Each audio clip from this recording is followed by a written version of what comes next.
Agence 16, la vidéo, vas-y, notre animation.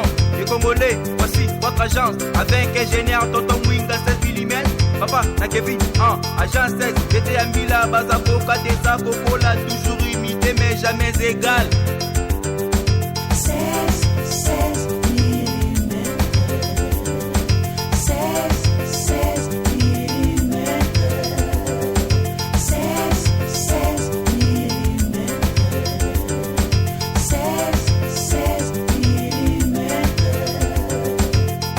Réalisation, clip vidéo, théâtre et cinéma, publicité, documentaire, magazine, reportage mariage, reportage d'aide et émission. 16 mm. 16 mm. Appelez-vous tozalaki na yo awa tango nazoyebisa yo ke bitumba ya mboka ekobana na IDPS okamwaki IDPS ezwi pouvoir mais lelo mikolo ezoya omoni yango te nembwana semi il est dans sang bundu ya Congo balobi nini ezali ni mouvement politico spirituel. Maintenant de quelle spiritualité? Lorsqu'on parle de spirituel, on voit l'esprit. Or Simon Kimango, il avait quel esprit en lui? En tant que prophète, il avait l'esprit de Christ. Muto mwana asambela yete qui est normal. À côté ça esprit moko na kati po yebimisa mwana, c'est quoi sacrifier na mwana na mwasi wana. Donc muto aye pas luka mwana, mais tant que wana munde kwana je suis tenté de dire des choses sérieuses. Mon frère, ko bimana yo boyoka ba bimana prison wana ezaki arrangement ya yena na Kabila. Tout ce que vous voyez là, c'est Kabila qui commande. C'est un ami. Moïse de la Bible, c'est un ami à moi. Je le connais bien, il me connaît. Je dis bien Moïse de la Bible, c'est mon ami. C'est la Moïse. Jésus avant Jésus, c'est un ami à moi. Voilà, bonjour, bonsoir, fidèles internautes. Bandeko Oyo, Bamesana Koyamba Info 16, Bamesana Kolanda Info 16.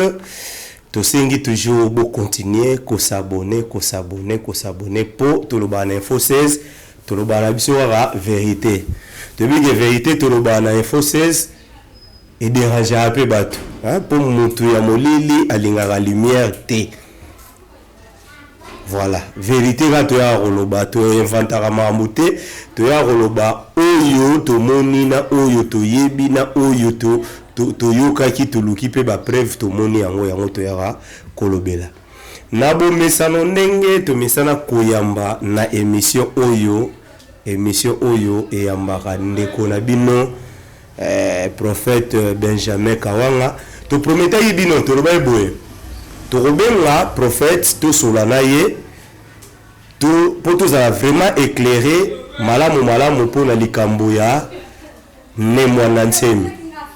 Mais avant de bien la prophète, toujours solana nous bino, tout le monde qui descend à lobby, de Rabiso Martin Fayulu, à Kitaki Kisangani.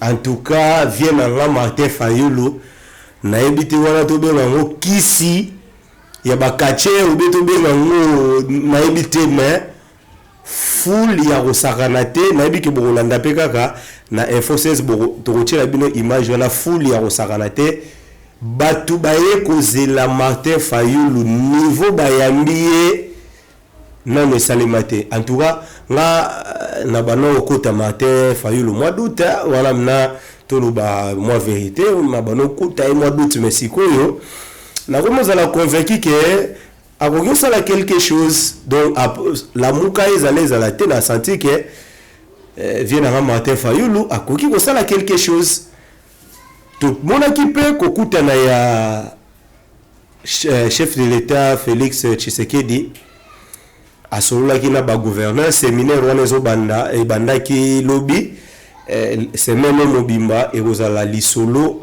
ya remonisa ba gouverneur que non chef de l'état alingi boye chef de l'état alobi bosala boye omeyi koyiba mbongo ya l'état bakangi yo oyo biso na to mona te po banda Félix aye na mo déjà ministre moko vient na Lumeya bachaki na no pemeni na bamandataire ya l'état mosusu mpe batiaki bango pembeni. Mais banda tovandaka na Joseph Kabila namona bakanga ministre moko te, namona nanga te, nayebi te soki nga nabosani kombo bokopesanga kombo ya ministre oyo bakanga panda régime ya Kabila, nga namona te. Na yango mpo tomela na makambo wana te, tobengisi évangéliste Benjamin Kawanga. Bonjour homme de Dieu. Bonjour Ndeko 16. Mais homme de Dieu na liito kebepe na mwa lombango lelo so tobengisaki yo pona prometaki ba internaute na biso na pesaki bango vraiment promesse na loba eboye lelo tokobengisa homme de Dieu. Mena homme de Dieu tokomeka mwa mukie kosolola likambo oyo oexplikaki batu ya liwa ya Mwanda Ntemi. Ba détail ezali ebele, ba question ezebele oyo eye gauche à droite, mais to bandina no lelo ndenge oexplikaki mort physique na mort spirituelle ya Mwanda Ntemi. Batu bakoti na bango doute, bakoti doute po nini? Po ba moni Mwanda Ntemi azoloba na ye, Mwanda Ntemi azotambola, Mwanda Ntemi babetaki mwa faux tour na prison Makala, babimisi na bango ye ndenge kaka ezalaka. Mais balobi yo olobaki babwaka ye na mai na fleuve Congo, Mwanda Ntemi akufa. Mais mekana nasko kita l'explication ya CT po bandeko na biso oyo bazo comprendre wote na ndenga molimo ba meka ko comprendre na ndenga bonzoto. Merci Ndeko 16. Premièrement nazo pesa mbote na bandeko nyonso bazolanda biso na kombo na kolo Yesu na pamboli bino nyonso bino o bozali partout. Bonsoir ou bonjour. Soyez bénis au nom précieux de notre Seigneur Jésus-Christ. Et donc, je vous salue et soyez énormément bénis. Et bino oyo boyebi ke votre frère a salami ki azala pour na bino boye baba vérité nyos. Alors, ndeko pona ko répondre na mutuna na yo na pesi bandeko nyos na mbote. Il faut yeba ki na à ma qualité de prophète quand je parle, les choses sont d'abord premièrement sur le plan spirituel et ensuite ekoya ekokota na zoto sur le plan physique. Rappelez-vous tozalaki na yo awa tango nazo yebisa yo ki bitumba ya mboko ekobana na IDPS. Okamaki IDPS reçu pouvoir. Mais lelo mikolo ezoya omoni yango te. Rappelez-vous tozalaki na yo nazo yebisa yo ki IDPS c'est Koufi. Donc, n'a aucun détail belé. Le grand problème, c'est que Paul disait ceci. Que ceux qui sont nés de Dieu nous écoutent. Makamona lobaka awa, onazoloba, ezali les sons de la trompette onazo sonné. Et dans les sons de la trompette, batunyo sobayo karandenge mokote. Il y a les élis qui sont premièrement appelés à écouter Yamakambwana. Il y a les élus, il y a les appelés, il y a des foulés. Il y a des gens qui comprennent les lotés, comprendre les gens qui viennent avec les événements. Vous comprenez? Alors, concernant Makambama et Mwanase, moi je voulais d'abord te remettre bateau. À qui est Mwanase? Mwanase ni Oyobino Bozoloba. Il est vrai que au moni les régimes sataniques et Kabila na baonyo sotikalaka. Surtout à Kabila, ça fait que Batou va croire plus dans les mensonges et les mensonges. Donc Batou, nous sommes fabriqués mensonges, ils étaient considérés. Donc je comprends, il y a un certain nombre de Congolais, en particulier Mwanda Babanekolamiso d'origine Congo, où va croire qu'ils vont dire qu'on dit mais la moi sauveur na bango ou bien sauveur à Congo. C'est tout parce qu'ils ont eu toujours le temps pour tirer à photo à Simon Kimbango na Simon. Montrer le peuple congolais bayebaki. Vous allez voir que presque tous les gens qui s'appellent leaders politico-spirituels d'origine Congo ou Congo central, bayaka toujours na Congo nani ya Simon Kimbangu. Je peux te citer Mwanda Seme, Kiangani église Kimbangiste, Papa Nkusu, Bamususu, Bazebele. Au Congo, tout ce qui parle de la spiritualité, même de la politique, toujours Simon Kimbangu. Mais regarde là où il y a la confusion et il y a les mensonges. basangisaka soi-disant Simon Kimbangu avec le dieu des enceintes. Or, Simon Kimbangu n'a jamais eu aucune relation avec le dieu des enceintes. Oh, banzambe bakoko na biso. Non, c'est faux. Écoutez le peuple de Dieu. Pourquoi? Parce que d'abord, banzambe bakoko na biso o balobela kalelo. Banzambe bakoko na biso ba yeba nzambe ya solo te. Banzambe bazé belé, mais bakoko na biso yeba ngolelo, ba yeba nzambe ya solo te. Et Simon Kimbangu ne dépendait pas prophète parti place wana. Au monde biso na bakongo balobara Nzambia mpungu tulendo. Hein? Nzambia mpungu tulendo. Donc nzambe oyo atunda makasi azana bolingo azana nini ba representaka nzambe na forme wana. Est-ce que tango balobiki bakoko na biso bazo sambela nzambe oyo mvangianza, donc mosali mabele mosali likolo, c'est que bazo prier nzambe ya mabe. Voilà. Au moni, c'est ce que les gens devaient comprendre de l'évolution spirituelle des choses. Banzambi wana, nzambe ya fumulendo, nzambe ya nzambe, banzambe ya nani, bazala ki banzanza, donc voilà, c'est un titre, ils a comboté. Vous comprenez? Ils a titré. Et ils ont titre parce que le mystère de Dieu, la terre et le ciel sont dépendants de Dieu. Et le il y a un problème avec l'être de Dieu et le véritable Dieu. Vous comprenez? Ça veut dire quoi? Le vrai Dieu n'était pas encore révélé. Le monde tout entier, l'humanité tout entière ne connaissait pas encore le véritable Dieu. Même dans Israël, les Alaki, Tata ya Abraham, la Jéhovah. Au Jéhovah, ce n'est pas Dieu, ce n'est pas le vrai Dieu, c'est un faux Dieu. Alors, si quand Jésus a eu, Jésus, c'est lui qui est venu révéler le véritable Dieu. C'est à travers Jésus que le vrai Dieu. Le vrai Dieu, c'est qui? Voilà. Qui est le vrai Dieu? Voilà. Avant que Jésus arrive, j'aime ça. Je vais lire quand même la Bible. Dans un petit verset. Le véritable Dieu. Au moment où même place, il faut que je révèle ça pour que le peuple de Dieu sache. Bazolo bani, Nzambe tata, Nzambe tata, Nzambe tata, oui, Nzambe tata, ça comboté. Nzambe tata, ils allaient titré. Si le véritable Dieu, c'est qui? Dieu le Père, c'est qui? Oh, le Dieu le Père là, qui n'était pas encore révélé, c'est-à-dire qu'il est vivre dans Zambe Bili. Batu na batu. Soko le ki na ba Congo ba no le banzambe atum. Bongo soki ke na Katanga. Ba ko le banzambe la bango. Soki na Manyema ba no le banzambe la bango. Soki na Kivu ba no le banzambe la bango. Alors, basé Bili, et ba titre Bili ba zo pesa selon ba yo kana na ba no pesa ba titre selon ba no jari. Alors, maintenant le problème c'est quoi? La différence c'est anime. Quand le prophète est arrivé, Simon Kimbangu. Oh, le prophète, c'est lui qui vient révéler le véritable Dieu. Vous savez, c'est lui qui vient révéler le véritable Dieu. Oh, le prophète, c'est un homme fait Dieu. C'est-à-dire, Azam Muntu Oyo, Nzambe Asali Azala Nzambe, Yamukie. Parce que Azola qui s'abat Nzambe Solo. Écoutez, oh, le prophète Simon Kimbangu, avec Osambela, Banzambi Wanati. Il priait au nom de Jésus-Christ. C'est lui qui est le Dieu véritable. Je suis dans 1 Jean chapitre 5 verset 19 à 20.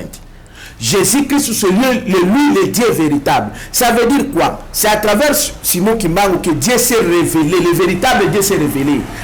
À partir de ce moment-là, on fait tomber Babizambizambi Nabiso Nyonso. C'est comme ça on tombe sur Bazoloba. Ou Babinele Bakena Nabike Konabiso. Bakena Nabike Konabiso. Mais Bike Kouane Zaki Baniba statuette Zaki na Mozambique. Il y a soloté. Et Zaki na faux Dieu. Et la preuve est en qui les Blancs nous ont colonisés. Nabizambizambi Nabiso. Est-ce que tu sais que la colonisation est d'abord l'œuvre spirituelle? Pour que va coloniser le peuple, il fallait d'abord coloniser sur le plan spirituel. Et ceux qui battent Nabiso Bakoko Nabaki Zambé solo. Balingaki ba coloniser bangote parce que mindele bayaki ba dominer bango sur le plan spirituel et c'est comme ça qu'ils ont réussi à arracher na bango ba statuette wana ba pesa ki bango. Pourquoi? Yo mingi ko zuwa Nzambe na opesa ngo mutu. Donc la vérité c'est que de manière brève bayebaki nzambi ti. Alors maintenant sikoyo la plupart des soi-disant leaders Congo de Bakongo bazwa siko kombo ya Simon Kimbangu bazo utiliser un mosco dans le mal pour basangisa ngo na banzambe bancette. Oh, Simon Kimbangu n'est pas dans les ensembles des ancêtres. Oh, il dans les prédications, Simon Kimbangu a interdit même les danses ancestrales. Simon Kimbangu, il a interdit les danses ancestrales. Simon Kimbangu a interdit ça qui va trouver la base Simon Kimbangu. Mais si on peut se faire fond de commerce na combo Simon Kimbangu, bazo Simon Kimbangu ba sangisa na nzambe ba koko. Oh, c'est faux. L'objectif est de pouvoir tromper le peuple Congo. Que non, alors c'est là où est né Simon Nani, c'est là où est fait Nani Nemwana Semi. Il est dans le sang. Bundu da Congo, balobinoni. Ezalini, mouvement politico-spirituel. Maintenant, de quelle spiritualité? Oh, lorsqu'on parle de spirituel, on voit l'esprit. Oh, Simon Kimbangu, il avait quel esprit en lui? En tant que prophète, il avait l'esprit de Christ. Mais lorsque Nemwana Semi vous dit que non, un mouvement politico-spirituel, ça, quelle spiritualité? Oh, lui-même c'est un occultiste. Au moins, ça va quoi oh, nzambe, oh, soki, nzambe batata, enceinte na biso, nzambe na biso, koko na biso, nzambe solote. Est-ce que vous dites que na koko na biso, bandoki? Ah oui? La coutume, la pratique ancestrale. Les pratiques ancestrales, ça fait constituer aussi de la sorcellerie. Oh, la Bible me dit ceci. L'enchantement et la divination ne peuvent rien faire devant Jacob et Israël. Autrement dit ceci. La sorcellerie ou la coutume et la divination, ça veut dire quoi? La divination, c'est l'occultisme. Tout ça est consolaté devant le véritable Dieu parce que Jacob et Israël représentaient le véritable Dieu qui est Jésus-Christ. Donc aujourd'hui, je vous dis, l'enchantement, la sorcellerie, les dieux, les ancêtres, la coutume et l'occultisme ne peuvent jamais rien faire devant le Congo et Benjamin. Parce que le Benjamin représente le véritable Dieu qui est Christ. Parce que le Christ qui est à moi. C'est le Christ qui était avec Simon Kimbangu. Et donc, moi, Nassem, que vous allez prier, vous allez dire là, mes frères, vous avez crié à moi, Nassem, inutilement. Est-ce que Yobi Kende, moi, Nassem, c'est un ami très proche à Vital Kamer? Est-ce que vous bien? En 2011, moi, Nassem a fait campagne à Vital Kamer au fort. Mais si quand vous qui me dites que moi Nassem a libéré Bino Congo, vous croyez à moi Nassem et Léo. Nayebi Sabino que moi Nassem a été corrompu pour que en 2015 na Congo, na Congo central. Pour preuve bande ko bango moko ba Congo ba bande na biso ya Congo central ba bete mabanga. Vous croyez que j'étais idiot? Maintenant si quand la fameuse apparition Bino bozo benga ngo apparition bozo mona ngo ko les a extraordinaire. Vous commencez à croire à ça. Moi je me réjouis. Je me réjouis parce qu'il n'a pas ça qu'à verser. Que Dieu est en train de faire des miracles et des prodiges. Parce que les gens ne sont plus intelligents. Alors, disparaître connaissance n'a pas d'intelligence. Et donc, je l'ai déclaré et je le confirme la mort de Mwana Semi. Maintenant, celui qui n'a pas été élu de Dieu, il ne comprendra pas pour le moment. Il faut lui attendre, il faut attendre le temps. Il va comprendre avec les événements. Donc, voilà pourquoi l'importance de la conférence débat prophétique. Parce qu'il y a le rappel Simon Kimbangu. Ngana lobby Simon Kimbangu. Kiangani ya église Kimbangu sa lobby Simon Kimbangu. Nani papa kusu ya msusu ya Mkongo wana Simon Kimbangu. Ba msusu baze bele ba Kongo bele wana webi bamutu. Simon Kimbangu. Mais OK. Voilà pourquoi on a eu ça qui peuple de Dieu. Faisons maintenant une conférence et débat. Toye basikoyo. Qui connaît le véritable Simon Kimbangu? Parce que vient mon enseigne, Olanda qui maloba moi muki alobaki, soit déjà, ba maloba bino wan. Oh, a comme naître, a consola ni gauche ni droite. Oh, a kolobaka soit déjà après 2 mois. Mais il fallait bien une service à outil wap. Et comment mener à comment naître? Ce qui y a zalaki sima caméra. Est-ce qu'il y a que caméra na kabila ba coopéra depuis kala? Il ne sait pas que caméra c'était rwandais, azapé la même bande au babenga kale lobbying et tout sur rwandais. La spiritualité na yewana, est-ce qu'il ne sait pas que Kamel c'est un occultiste? Tant qu'on a Kabila, est-ce qu'un chef spirituel qui prie le véritable Dieu, est-ce qu'à cause de la corrompu? Est-ce qu'il a vu Simon Kimbangu être corrompu? Parce que Minel va dire qu'il peut appeler Simon Kimbangu. Mais Simon Kimbangu n'a pas été corrompu. Nengeni bango nyoso ba Kongo nyoso bazoya na kombo Simon Kimbangu bazo la corrompu. Papa kusu corrompu. Kiangani église Kimbangu so na corrompu. Ba o nyoso na bazoya ka kombo Simon Kimbangu bazo kenda ka sima Kabila corrompu par Kabila corrompu par Kabila. Mais c'est ça le mort non? Nini bato va comprendre. Comment on croire dans Batouana? Parce que ce sont les gens qui sont morts. Un homme corrompu qui utilise le nom du prophète dans les mal, c'est un homme mort. Assez à Koufa déjà. Ce qui nous demande déjà une image. C'est une image. Mais évidemment. Bon, moi, quand même, déjà dans le fleuve, non? Mais il est déjà tombé dans le fleuve. Parce que le fleuve Congo, c'est le mystère de Simon Kimbangu, non? Maintenant, il y a Zoya na Congo à Simon Kimbangu alors qu'il est corrompu. Mais il est déjà jeté dans le fleuve. Mais c'était mort. C'était mort, les noms on a retrouvé, c'était mort. Et j'ai que les Moussou, les fanatiques un peu tribal, sentimentalistes, mais je sais que non, il représente quoi? C'était mort, il n'a rien à vous donner. Est-ce que vous avez dit que Batou Bakoufa va battre? Il y a Batou Bakoufa va battre. Voilà, on comprend parce que c'est le mystère. Batou, toi mon frère.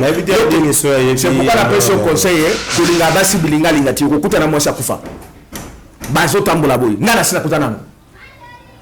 Mibali, au monde a ébélé, au monde a Wanaba, et ébélé, Bassi Bakoufa va Tambola. Donc il faut compter la dimension spirituelle que moi j'ai. Mais ce que dimension mais évidemment, maintenant il faut que moi j'ai déjà accouché avec une femme qui était morte. Mais là tout un bon année dans mon normal, là je m'en ai aussi ma papa. Tu veux que je te montre les témoignages là où j'ai commencé pour que je sois tel que je suis. Donc bateau bakoufa batambo la bien. Bobi nous prenez beaucoup na boîte beaucoup batambo les peu même mutasa kufa. Donc le problème c'est la dimension. Il y a bateau au kanisa que non ceux qui aza pas na biso ba Congo biso sur to ligne biso ba Congo c'est normal biso to tsheli na tout ni bino tous les soi-disant leaders de Bakongo qui parlent au nom de Simon Kimbangu tous ont été corrompus par Kabila, mais le même Kabila là qui vous a tué a combien de adeptes de Nemwanase, combien de millions, oui bien non. Oui, bien nga banongo mana mwanda na nani bazo soit disant ba église na bangwana ba kanya ngo ba di ko beta batu ba kufi na kati. Mais le même on a sema la kene ko zombonga Kabila 2015. Qui a gagné l'église qui mangiso l'église qui mangiso lukuta wana nzamba za tunati. C'était corrompu. Église à munene. Oui, nzamba za kurate na église qui mangiso na nyapaje. Est-ce que oyebi ke bazana mabele oyo nouveau Jérusalem osoke ya vokota folongola mapapa na ba président balongola mapapa bakota kuna voilà bazo rappel bénédiction voilà pourquoi bazo la bénédiction té ceux qui bazo la bénédiction si un président obtient la bénédiction il fallait bénir Mbokaraé parce qu'un roi représente la nation ceux qui président besoin la président Kupambwa il faut avoir pour la Mbokaraé ce sont les gens maudits tels que les Tshisekedi les Kabila ce sont les maudits les Mobutu sont les maudits. La bénédiction, la bénédiction n'a jamais entré au Congo. La bénédiction ne peut que venir avec la 4e République. Dans l'église qui m'agresse là-bas, il n'y a rien. Simon qui n'existe même pas là-bas. Ça, la question qu'on appelle l'idolâtrie inutile. C'est l'idolâtrie. Juste comme la photo à Simon Kimbangu. Est-ce qu'on y a dit que Satan a créé un peu Jésus? Il y a un Jésus de Satan. Ah, voilà. Au fond, on a les sous-pistes, mon souci. Bon, peut-être des bon, c'est comme ça que la chose que non, puis c'est même il y a un faux Simon Kimbangu. Oh bah la ba photo ba enceinte oh banani ba nembo na semi ba papa kuswana corrompu. Il a fait une conférence. Nanani na oui papa kuswana. Oh ya ndokiona mtu swana oh ya corrompu na Kabila. Ngani na lobi, ngani oh ya corrompu na Kabila. C'est ba photo oh yo ba la ya Simon Kimbangu, ya Kimbangu pardon. Mais ba toi prier rappel libo sa photo on a eu solution. Écoutez, na lobi boy. Est-ce que Nzamba la kisi biso photo prier libo sa photo? C'est l'idolâtrie, la Bible l'interdit. Moi, le Simon Kimbangu que je connais, que moi je crois à lui, ce n'est pas la photo. C'est l'esprit du prophète. Parce que l'esprit du prophète ne meurt jamais. Tu comprends? Donc le Simon Kimbangu, même à tout ça, la confusion. Moi, je ne parle pas de Simon Kimbangu, ma photo. Je parle de l'esprit du prophète. Parce que ma photo, là, est-ce que la solution n'est pas normale? On n'a pas la solution.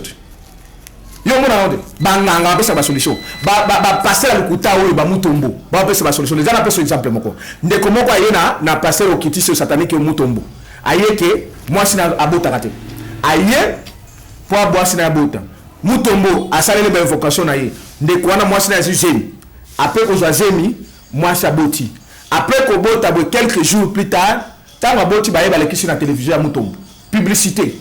Oh, Nzamba Mutombo asali, Nzamba Mutombo asali. Après quelques jours de Kwana, moi si wana na moi na basali accident bango so bakufi. Tu sais pourquoi? Je te le dis, la vérité, c'est moi qui te le dis.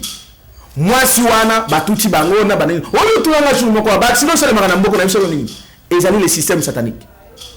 Donc, muto mwana asambela yete qui est normal. À côté ça, esprit moko na kati pour bimisa mwana, c'est quoi sacrifier na mwana na mwasi wana. Donc, muto aye pas luka mwana, mais tant que on a de je suis tenté de dire des choses sérieuses.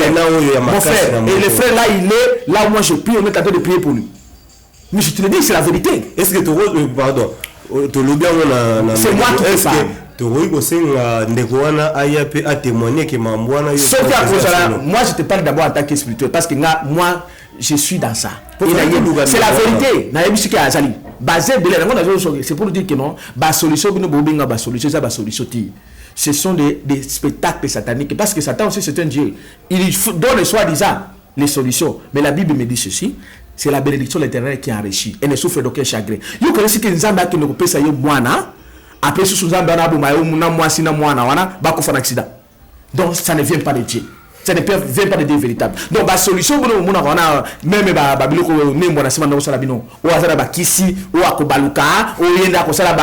c'est le kuta. Tout ce que vous voyez là, c'est Kabila qui commande. Donc mon frère, si tu n'as pas encore compris, le temps viendra dans quelques jours. Yebisa ne mwana semina wana aya to sala ne conférence débat prophétique. Ala kisanga de quel Simon Kimbangu présenter kayo parce que yo on dit la kayembe parce qu'il présente Simon Kimbangu mais je te le dis ne mwana semina ne connaît pas Simon Kimbangu. Papa kuswa sala conférence na ina nani na oyebi na sala nani ya ministère des affaires étrangères ba PC na RTNC en direct. Ba tu ba utatira ba poto ba ye. Ayebi Simon Kimbangu te corrompu à Kabila wana msusu. Nkianga ni église Kimbangisi ayebi Simon Kimbangu te. Donc bah utiliser une image pour le fonds de commerce. Donc Simon Némoanassem c'était mort. Comme bah msusu la session de mort des corrompus. Donc il faut que la conférence débat est tranchée sur quoi. Voilà. Bandeko oyo bazali na posa ya réponse pour la dossier de Mwandantemi. Bozui réponse. Donc pour la lelo lisolo ya Mwandantemi tokanya wana nunde wana bozui déjà ba réponse ba question na bino nga la commission. Mais papa moko autayi robenga ngai. Abenga lobi tunana nu prophète amega koyebisa biso. Yazomona déjà magambo oyo koya. Kono ndenge za boye ekozwa solution pe na kimia lango mbula nini. Mais ndekwana se passe très nako benga yena bato mususu moni le kozo sala bato mususu je peux les appeler le ndenge Jésus alobaki alobaki na Pierre l'homme de paix de foi. Vous comprenez azon di maté na sina répondaki na sina pesa ki badati awa na lobby d'ici le 30 juin Congo ezokota na solution nango qu'on le veuille ou pas balinga ba mata. Mais le problème c'est que papa wana frère wana ndeko wana nangana yo faut biso peto sur la part na biso parce que la délivrance de ces pays yoka on comprend bien sur basali par la banque mais yoka na biso mais oui oyebi ke bana Israël balekisa tana bango na Égypte parce que bando yoka Moïse ye neti bandeko bajoka par exemple moyo na semi banani ba papa kusu basali bambule bele bayoka bango solution ni basibazo omoyi ke solution jo bati parce que bana nzambe ti. Maintenant, moi je viens. C'est à peine 5e mois de tour qui est une année depuis la Bandaka. Donc, c'est d'ici les 30 jours faut m'accompagner. Mais je suis le guide de ce temps ici. Je suis le guide, je porte même les clés. Donc, les dates sont là. Peut-être que nous avons faux. Même les mais Bible le bini Nzamba yoka kita. Beba mona Nzamba, ba mona Moïse. Il était un homme comme moi. C'était un ami à moi. C'était un ami. Moïse de la Bible, c'était un ami à moi. Je le connais bien, il me connaît. Je dis bien Moïse de la Bible, c'est mon ami. C'est la Moïse Jésus avant Jésus, c'est un ami à moi. Beaucoup de là. Oui. Je te le dis, c'est mon ami. Je le connais, il me connaît. Nous portons le même esprit. Et j'ai le même pouvoir. Et d'ailleurs, mon pouvoir est plus que même celui de Moïse. Aïe. Mais je te le vends. Il n'y a que le Christ qui est supérieur à moi. On nyonso zoloba o memisa nganga. Nazo memisa yo ngamoto, je dis qui je suis. Je dis qui je suis. Donc le problème c'est que le peuple de Dieu comprenne, attende, que je sonne la trompette. La voix que Dieu a indiquée, c'est moi. Donc c'est ton peuple de suivre les guides. Moi je suis guidé par le Christ et Christ, vous devez être guidé par moi. Parce que moi je reçois ce que le Christ me donne. Batuma na États-Unis na Texas ba bengi ngai. Ba papa na biso ya Texas ba bengi ngai na boy kotanga kombo. Balobi boye.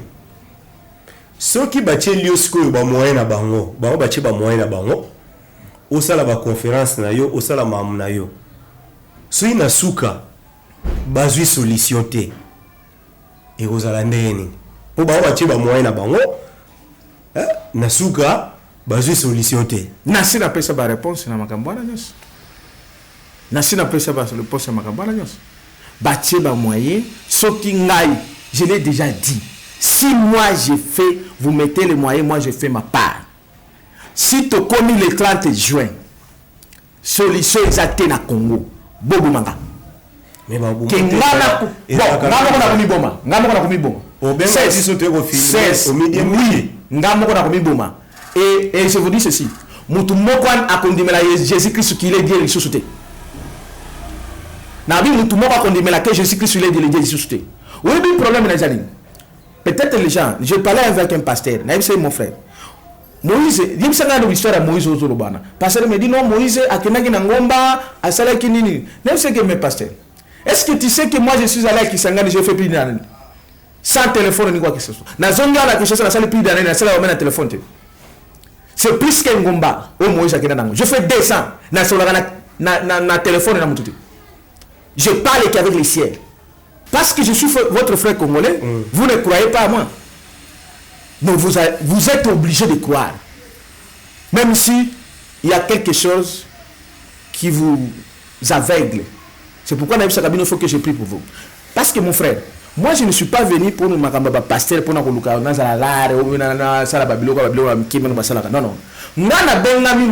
Parce que donc moi j'ai été appelé pour ce pays. Voilà, c'est vrai que normalement bato bebe ba okanisa ningwana par ignorance abengi na ebité sikola bato bazo traiter d'escroc po en tout cas ba commentaire réseau la ngai ebele non prophète Benjamin escroc aye ko yiba bato mbongo ba mususu no bokebela bato yo tango yo moko ozotala bato ndengwana to ozo kama ndengwana et salonde que le Seigneur les pardonne, ils sont dans l'ignorance. Parce que vous savez que Simon qui m'a qui boye. Lorsque le peuple aura la maturité spirituelle et saura comment faire le discernement spirituel. C'est Simon Kimbangu qui l'avait dit. Donc, la maturité spirituelle et pesaka, mutuaza na discernement. Le discernement, ça veut dire quoi? L'esprit de distinguer. Pour distinguer le bien et le mal. Neye ne kwa na zoloba. Naba pasteur nyo sala naom. Naba ne mwana se. Naba ne mwana se. Naba kianga ni ba église kimbangise. Il a déjà attendu quelqu'un parler comme moi. Asa yo comme tozolo balakanga. Il n'y a que l'Emmanuel qui parle plus que moi. Ça veut dire le Christ. À part Christ et l'Emmanuel, c'est moi. Personne n'a jamais parlé comme moi. Personne n'a jamais dit des choses faciles comme ça à Kabila. Moi, j'écris même les lettres à Kabila. Je suis celui qui démontre chaque pasteur son identité. Donc, c'est l'ignorance, mais que le jour arrive, hein, il comprendra qui je suis. Je suis votre frère. Je suis votre frère. Parfois votre petit frère, parfois votre grand frère, en chair. Mais en esprit, personne n'est supérieur à moi au Congo. En Afrique, il y a l'humanité, sauf le Christ lui-même. Je le dis. Sauf le Christ lui-même. Ça veut dire quoi? Naza plus grand que même papa nanga. Doti, tout le monde a un pasteur, Badayo Samuel. Bango nyonso ba na se. Je dis qui je suis. Je tiens ma Bible. Je tiens ma Bible. Je tiens ma Bible. Bango nyonso ba inférieur à moi. C'est que Christ a mis à moi, bango ba na ngoti. Tu comprends? C'est que Christ a dit à moi, bango ba na ngoti. C'est comme ça la Sengaki. Conférence débat prophétique. Je suis le seul à demander. Je suis passer mon enseignant. Donc, je suis en tant que votre frère, en tant que votre évangéliste. Plutôt que la conférence, pasteur wana zui parole alobi na ye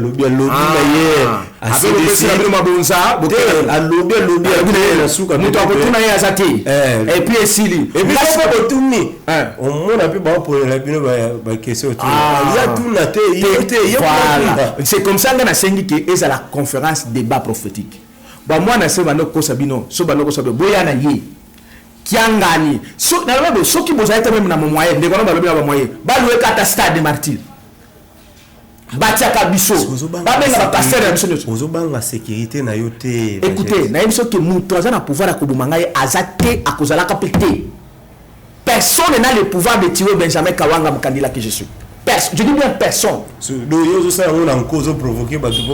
Mais parce que je suis un homme fait Dieu. Je suis un homme fait Dieu. Je suis un homme fait Dieu. Moïse a été un homme fait Dieu, je le suis. Je le suis, j'ai une mission de libérer ce peuple et ce pays et ce continent. C'est comme ça que moi j'ai été appelé les 30 jours. Le 30 juin, dans la paroisse Notre-Dame d'Afrique de Lemba, c'est la première prière qui m'a été exaucée. En 2015, quand on a mis sorti officiel et un mouvement citoyen debout congolais génération consciente. Donc le mouvement citoyen social sous l'ordre de Benjamin Kawanga. Parce que c'est moi qui suis le premier à commencer le premier mouvement citoyen. En 2015. Lucha, collectif 2016, que son âme se repose un peu, notre frère Rossi Mukendi. Quand j'ai prêché là-bas, le 18 mai, tango bazo sala nani matanga Rossi Mukendi.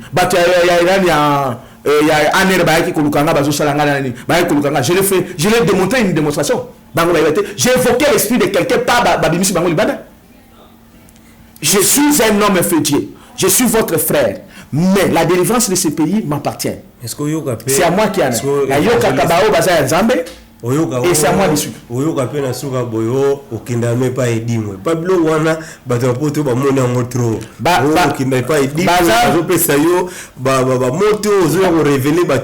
Bazana torte au bako kanisa bongo par ignorance.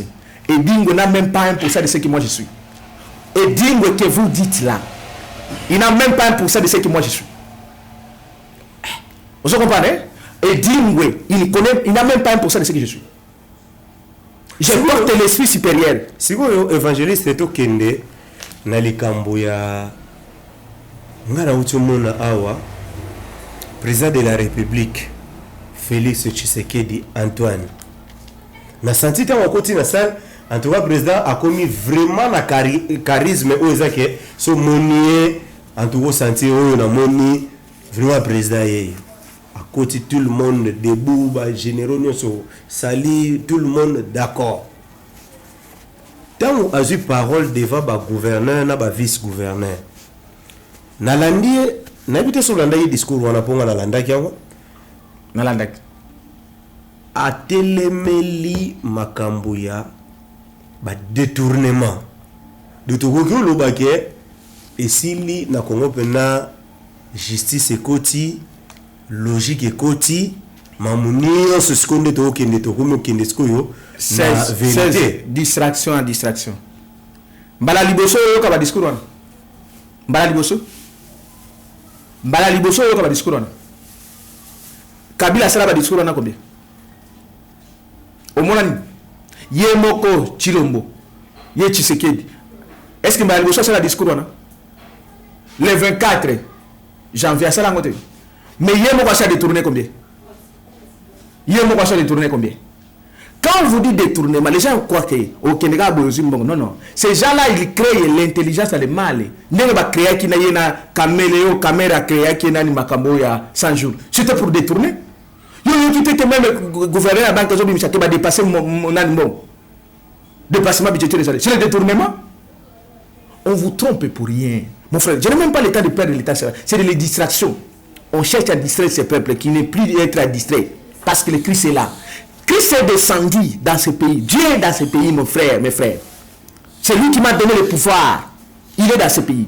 L'Éternel des armées dans ce pays. Ce peuple ne mérite plus de vivre ces bêtises-là. yo so bano alobi na ba gouverneur d'abord ba gouverneur wana yo so mona mwasi azoka mato mibale moi so la mibale ba gouverneur lo bana ki pa ya Kabila na Kingakati ils ont commencé d'abord là-bas ce qu'on va écouter qui c'est pas non voilà c'est la preuve makamona ibisa kabino que Félix na Tshisekedi na Kabila baza mwasi na mobali babali na pas mobali banene pas papa après ce qu'on va pas maman c'est la preuve puisque c'est ce qui est que non il y a une idéologie différente au Kabila mais il y a lobby bogotambola na vision na lobby te que papa parce qu'il y a la vision kotonga banzela état de droit distraction utile c'est la vision ya Kabila au basala na Kingakati yenda na ndia za Kingakati bango bakina Kingakati. Donc c'est la distraction. Je n'ai même pas le temps de perdre de ça. Moi j'aimerais qu'on parle de grandes choses parce qu'il y a de distraction inutilement. Grande chose peut bientôt premier ministre Azobim. Il n'y a rien, je n'ai même pas besoin de ça. Même ceux qui babimisi caméra manan, il n'y a rien. D'abord, tant que je le bientôt tant on a eu ça Rabino awana le baki na peuple congolais à travers ce micro que mon frère to continua dès le départ na micro na yote. Tant que basali ma chilombo na bisa konini. Toza na crise ozaki en 1960. La même crise est rentrée. Mais de l'autre comme 4 mois aujourd'hui ça va bientôt. Vous ne voyez pas que ce que nous disons, ça ne vient pas de nous. Que la même crise ozaki en 1960 entre Lumumba et Kasavubu, c'est la même crise. Et ils vont se vivre le bateau à 17. Mais alors concernant dollar et mati lisusu na ebité ndenge mateli so yo zo ministre abimi c'est que ekoki kokita yo zo ba dollar bongo ba na ba cité courant yo zo mona ngote ata wa koto kenete atu mo mezo ko ne bikene bisongo yo moni ba fleuve na binoza na njilia nani na victoire ba maya ba fleuve na gambela yo moni ne ba balabala chali ba poto to yo na ba moto ba gambela yo bini. Donc problème est que quand tu veux s'opposer à la volonté de Dieu, un homme maudit ne peut que donner les fruits de la malédiction. Les seules choses qu'il peut faire, Nenga Salaki, c'est amener des Rwandais, Koya Nanani na avion à Rwandais et à Rokitaka. Kosoma Banda Kunayena, na Belgique, na États-Unis. Ndam Mususu ba Nyakero, ba Kamere, na ba Namida. C'est ce qui ne fait pas qui fait. Mais pour vous les Congolais, c'est là où moi je me dis, même certains gens qui croient que pour que ce Congo soit développé, il faut des économies tribalistes et tribinanga. Qui vous a dit que dans ce pays, il faut que ton frère de ta tribu à développer beaucoup? Pour que toi tu sois béni, il faut que ton frère de ta tribu. Qui t'a dit ça? Je comprends ce que Simon Kimbangu avait dit, que le 4e président que je suis aura un grand travail d'unir ce pays. Aura la difficulté, il aura une tâche très difficile. C'est Simon Kimbangu qui l'avait dit. D'unir ces pays. Le pays, ça veut dire quoi? Le Congo que vous êtes, tu sais que toi qui es là, tu es le Congo.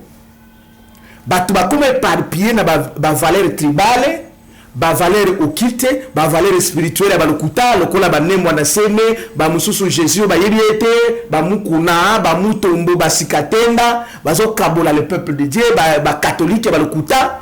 Donc, on a divisé ce peuple. Mais je suis venu pour vous unir. Parce que ce pouvoir m'a été donné. De ramener le cœur de fils auprès de leur père. C'est l'unité spirituelle qui amène l'unité physique. On doit être unis sur la valeur d'un esprit. Et cet esprit-là, c'est l'esprit de Christ qui m'a été porté. C'est comme ça que pour qu'un peuple soit uni, il faut qu'il y ait un guide. Dieu ne travaille pas dans le désordre. Il n'est pas le désordre. Il a un ordre. L'ordre là, ça signifie un guide. C'est comme ça que Batoile là, sur le mouvement populaire, ça ne peut pas se faire parce que si le guide n'est pas encore là. Si le guide n'est pas encore commandé. Donc vous devez être derrière le guide que je suis. Je ne suis pas que seulement le guide du Congo, je suis le guide de l'Afrique. Nous promettons Biso Koutanana, Martin Fayulu, Wasali, plein à Gisangani, na Bandai Kuto, annonce Nangana le Kamba, Wasali, plein. Mais est-ce que ce monde a été que ne Martin Fayulu a aimé la population? Ne Martin Fayulu batu et belé bazolanda et pour moi franchement nazo babandeko mon a sous-estimé qui Martin Fayulu na mona que l'amour a monté et ça est force mais là il y a des sous-problèmes à l'amour à te comme bena yemoko a comme bena na moi force moko ya ko sangana te est-ce que beaucoup sangana moto peuple bazolanda ye makasi te mpo bosalaki eloko moko bozwa solution mpona Congo. Merci mon frère, je bénis Dieu parce que tu as compris que j'étais le premier à vouloir dire que je soutiens Martin Fayoulou et je le soutiens et je le prie pour lui et je le soutiens. Mais pourquoi? Parce que Binobo Ozalaki ko Ozala ignorant que non ba Moïse Katumbi, ba Jean-Pierre Bemba, ba nan ba ngone ba propriété ya ba congolais. Que Congo zana propriété privée na bango. O ba Tshisekedi parce que IDP c'est ça la 37 ans au parti ba moudi wana o ya ko maudire pays. Alors, le problème ce n'est pas la personne physique nécessairement de Martin Fayoulou. Pourquoi les gens suivent Martin Fayoulou? Je l'ai déjà dit. Parce qu'il porte un chiffre. Le chiffre là, c'est un chiffre mystérieux. Le chiffre 4. Tu as vu ce qui s'est passé à Kisangani? Batubaola, c'est chiffre 4. C'est un message. Or, la ville à Kisangani, c'est une ville acmopoliste. C'est-à-dire que la ville Moko, parmi la ville que j'aime pour toutes les villes du Congo, c'est la ville à Kisangani. Parce que la ville à Kisangani, au côté Batu Nyonso, Batribi Nyonso dans Moko.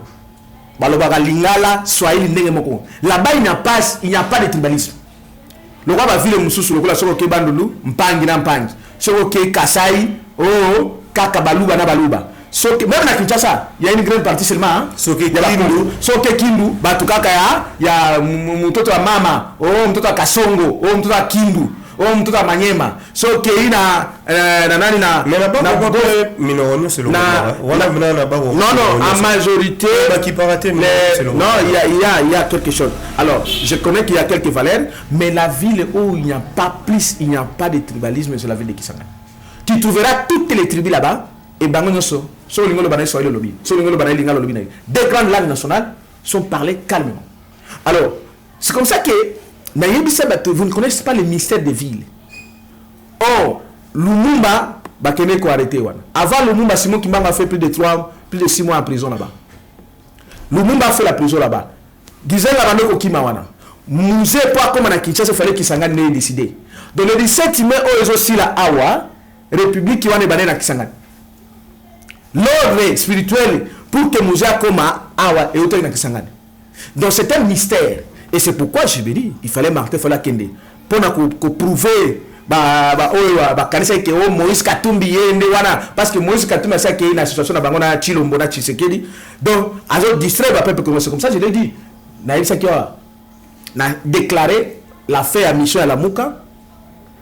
Je l'ai déclaré parce que la Mouka wana cause la diriger na Moïse Katumbi le collège Moïse Katumbi a ko endormir le peuple congolais et Martin Fayoulou a sa mission de réveiller le peuple congolais mais aujourd'hui makamba ko lukaye na luka qui est et je l'ai dit à vous Martin Fayoulou mon frère, il y a d'autres qui me suivent.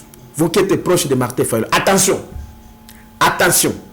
Les jours où Barreta qui est stoppé dans la ville, je vis ça la nuit. Le Christ m'a montré ça. Et le matin, dans mon vidéo. Alors, ma camion sur la ligne de sorti parce qu'il y a un niveau trop bas. Il ne fallait pas que l'économie soit avec Moussala soit sali, à la sacrifier, à la offrande. Oh, parce que dans tout ce qu'il fait un bon travail. Mais il lui manque quelque chose. Que j'ai besoin de lui communiquer ce qui lui manque. Et il y a parce que ça peut lui amener à la mort. Je le dis, je connais ce que je dis. Ça peut lui amener à la mort. Et ce qui n'est pas bon avec le travail qu'il a fait et ce qu'il fait dans ce pays. Il faut qu'il juge. Mais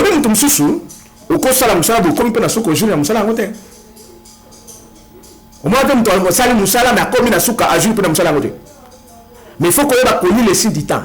Parce que ceux qui Martin Fayoulou marche à contrarier avec le plan de Dieu, ça peut bouleverser tout. Là, je parle dans les spirituels. Parce qu'il y a quelqu'un qui a contre la volonté de Dieu. Non, la volonté de Dieu, c'est que le peuple se réveille d'abord. Mais là-dedans, il y a aussi une chose spirituelle qu'il faut. Parce que la guerre du Congo, d'abord, c'est une guerre spirituelle. Dans les minutes qu'il a sacrifié, il y a des choses que je dois faire pour lui. Je l'ai dit, vous qui l'écoutez, chaque jour, moi je ne suis pas un commandaire, je ne suis pas un commerçant. Je suis là pour vous. D'ailleurs, mes frères et sœurs qui ont compris, je suis appelé pour vous. Je prie chaque jour, de jour au jour, même la nuit. Je suis là pour mes frères et sœurs. Parce que tout ce que Christ a mis à moi, c'est pour vous. Donc, il faut Yo c'est quoi ça la part na ye? Ngana luka ki, nazo luka ye.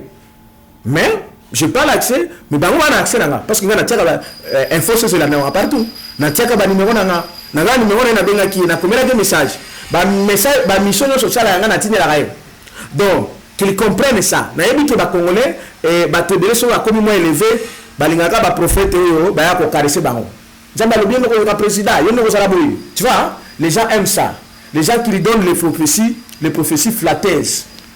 Et moi, je viens, quand je vois ma téléphone, je te dirai ça, tu dois laisser, ça, tu dois laisser, ça, tu dois pas faire. Et je connais ce que tu dis. Et voici ce qu'il faut faire. Parce que je suis le guide. Et donc, je suis... Mais mon frère, je n'ai pas besoin... que Sauf qu'à y quitter, mais l'avenir va le corriger. Parce que les esprits qui commandent, ville à Kisangani, c'est moi qui ai prié dans cette ville pendant une année, mon frère. Vous connaissez que c'est des blagues, j'ai fait une année là-bas. Je connais des coins. Je t'ai dit déjà ici, je l'ai déjà dit que non. Il y a un pont qui est établi là-bas dans le fleuve Congo que moi j'ai traversé là-bas. Il y a quoi traverser à côté? Est-ce que pour on est visible pour la vie? Non, non. Ça veut dire que je suis supérieur à tout ce qui se passe là-bas. Donc, ce qu'on a qui ngate, c'est son problème. Ce qu'on a dit que non, nazanga mutupamba. Nazanga mutupamba. Nabota ma famille pauvre. Je ne suis pas connu. Nazanga mbongoti. Mais je suis l'homme le plus riche. Je dis bien, je suis l'homme le plus riche. Et ce que je détiens à moi, c'est plus que la Banque mondiale. Ce qui est à moi, c'est plus que la Banque mondiale. Je crois dans j'ai le pouvoir de construire, de créer une banque qui va faire tomber la Banque mondiale. Je l'ai. Donc, quitte à ses collaborateurs à lui d'écouter le son de la trompette que je sonne. Parce que sinon, à quoi risquer à l'offrande, à la sacrifier? Parce que Bitumba, à Congo, ça va dans côté. Bateau bazo ya wana nemo na mabalo la baki na ebanela mission na oh parce que ça na kisi non c'est pas kisi eza kisi te bazo la na chiffre wana et le temps parce que le temps est arrivé déjà le temps on a fait un travail spirituel où esali que batou balanda chiffre wana balanda chiffre wana 4 wana c'est la 4e république c'est ce qui se passe ce n'est pas votre 3e république qui termine encore définitivement dans quelques jours. Voilà, l'équipe dans le chapitre de Martin Fayolo, qu'est-ce qu'on a la conférence prophétique. Conférence wana nayoki organisation là date wana ils a toujours maintenu na salle nini et puis badani barozala comme invité et qu'on s'est passé nini pour bana na nzambe bayoka mais bana na yoka ki urba ilikambuya contribution batu ba contribuer franchement na omona mutu a contribuer te pour na événement wana sko yo pe a urba yike si batu ba contribuer te ba sali par na bango te ilo ego sali mate do c'est que te ndeko seze na ko kata yo premièrement batu ba contribuer qui vous dit que batu ba contribuer batu ba zo contribuer il y a déjà je peux appeler déjà une grande somme mais qui n'est pas encore suffisante malheureusement donc je vous dis batu ba zo contribuer. Quand Dieu donne la vision, il donne la provision. La première provision pour Dieu, ce sont les sommes. Mais il se fait que contribution est insuffisante jusque-là par rapport à la grandeur de l'événement. Vous comprenez?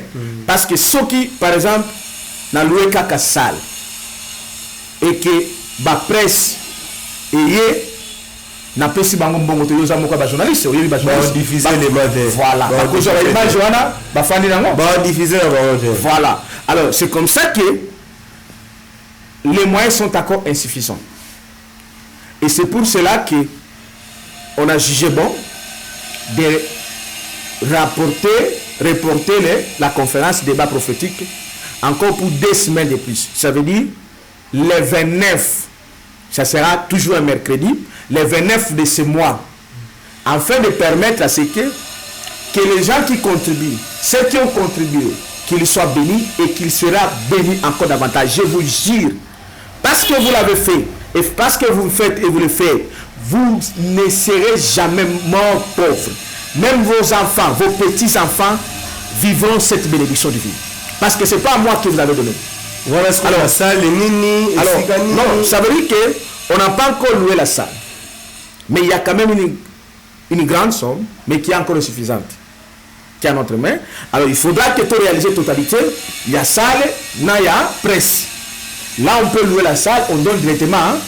Déjà, spirituellement parlant, on a la salle qui est c'est l'indicateur biso non on a encore le balango boté parce que si le Kenya talango dans si ba coordonner alors parce qu'il y a des raisons aussi il y a intelligence de vie yo ko le ba sale awa bato ba mabe ba ke ba sali ba bloquer pour bo so sale wa tu comprends c'est comme ça que j'ai gardé les secrets dans les salles et la salle dès lors je loue 4 peut-être une semaine avant on a publié là on s'est déjà fixé donc on peut ça moi bien abattu national yo ka monter na bango alors et puis national zo ba coordonner na bango monter on attaque combien donc monter à salle c'est $2,300 c'est la salle mais donc la salle est là indiquée dans un endroit très bon mais on doit payer l'argent et non seulement payer l'argent il faut avoir les moyens il y a presse puisque il ne suffit pas que na ye kaka to sali conférence kaka 16 ne muta publier yango non donc il faut que les presse parce que 16 permet que c'est une manière internationale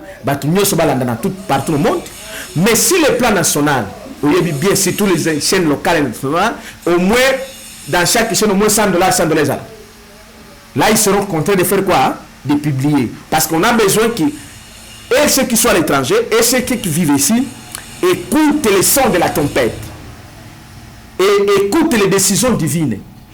C'est à ce moment-là que les miracles vont s'opérer parce que l'homme a fait sa part, Dieu va faire maintenant sa part. Voilà. Donc la conférence est reportée au 29 puisque le problème c'est quoi? Dieu nous attend. Invitation, ça y est, invitation tu kabole là-bas. Dieu nous attend. Premièrement, na koyibisa OK, nzamba zo la biso. Na tele musi nzamba. Aoze la biso. Te yana tout ni Nzamba la tele nazoya. Le ciel nous attend. Donc et c'est moi ici et les quartiers. Moi et les quartiers. Et qu'au départ na yonanga même n'engo contribuer, tu peux encore contribuer. Et beaucoup de élèves nous bazo c'est la moi quelque chose, bazo c'est la quelque chose. Faites-les pour que tout le monde a bon. Je sais que écoutez dans la comme l'invitation. Voilà. Oui, pourquoi on appelle ça la dernière parole là. Oui. Pour ça signe déjà. Oh là là. Donc premièrement, problème est aboué que j'en profite premièrement pour pêcher ma numéro nanga au batubako benga plus 243 85 67 034 56 85 67 034 56. Ouais, ça dans WhatsApp. Ils appellent 81 plus 243 81 97 047 05 81 97 047 05. Alors, problème est allé. J'ai compris. Ce qui moyen que c'est pas encore mal. Je sais que la souffrance est énorme pour nous les Congolais. On nous a pris en otage. Na Congo, toutes les richesses sont prises par les Rwandais. Nous devons arracher notre richesse. Ceux qui sont à l'étranger, ils sont pris en otage par le système esclavagisme de l'Occident. Nos frères sont sous-souffrés.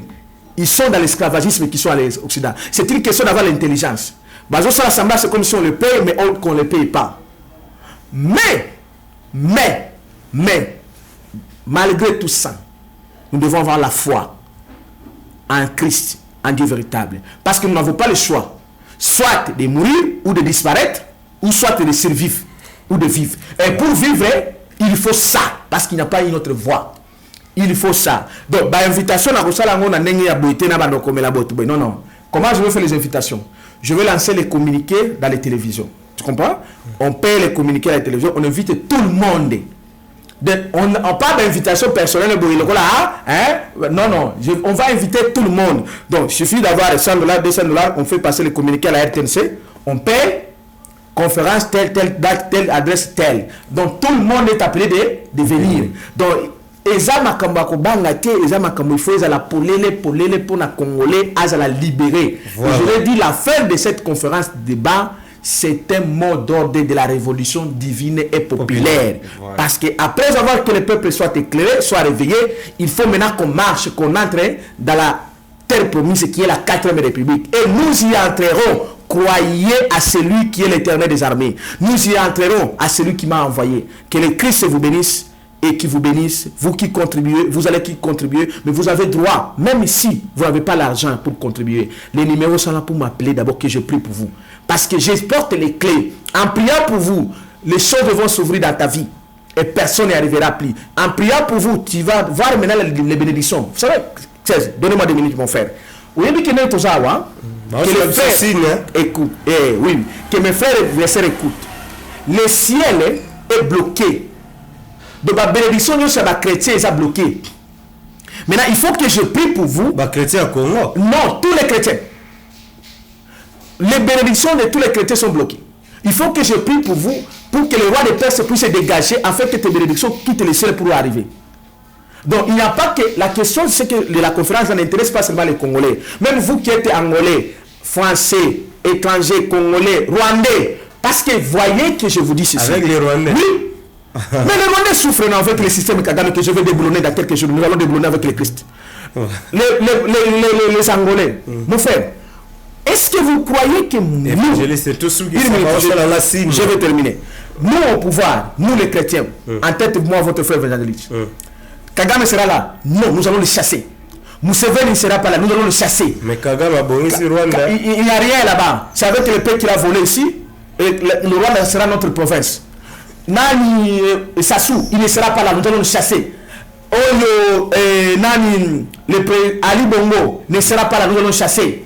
Donc tous ces gens qui quittent là, nous allons les chasser. C'est comme ça que vous tous les chrétiens, vous avez l'intérêt et toute l'obligation même de contribuer à cet événement. Parce que c'est un événement qui vient délivrer non seulement le Congo et l'Afrique. Parce que c'est lui qui bloque le Congo, il bloque le développement de l'Afrique.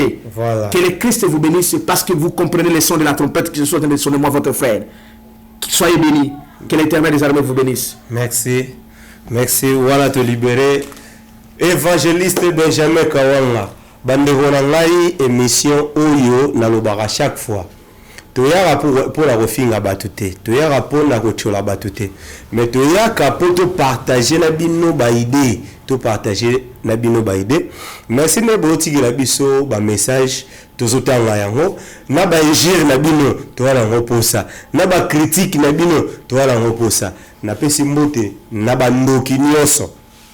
Bandoki o basala batu mabe nga na pesi bino mbote na pesi pe mbote na bana nzambe nyonso na pesi mbote na bandeko nyonso oto yebani na ba oto yebani te vraiment bapel na bino esala biso bien ba contribution na bino na conseil na okoma esala biso bien bobe na biso bopesa biso ba question mosusu oyo bomonike ekendaki bien te comme ça to zonga lisusu pas prophète pour te yeba nini na nini oyo tokokeni pour la émission ya lelo pour la émission ya lelo bandeko tozo sukawa mais nazo sukisa na kopesa mbote na ya Wilisionga mbote na Zoen Kiambi mbote na frère Richard Madeka mbote na bino nyonso tosuki awa tomonani après conférence de presse ya Félix Tshisekedi. Merci. Agence 16, la vidéo, vas-y, notre animation. Les Congolais, voici votre agence. Avec ingénieur Tonton Winga 16 mm. Papa, na Kevin, agence 16. J'étais à Mila, Bazaboka, Desa, Kokola, toujours imité, mais jamais égal.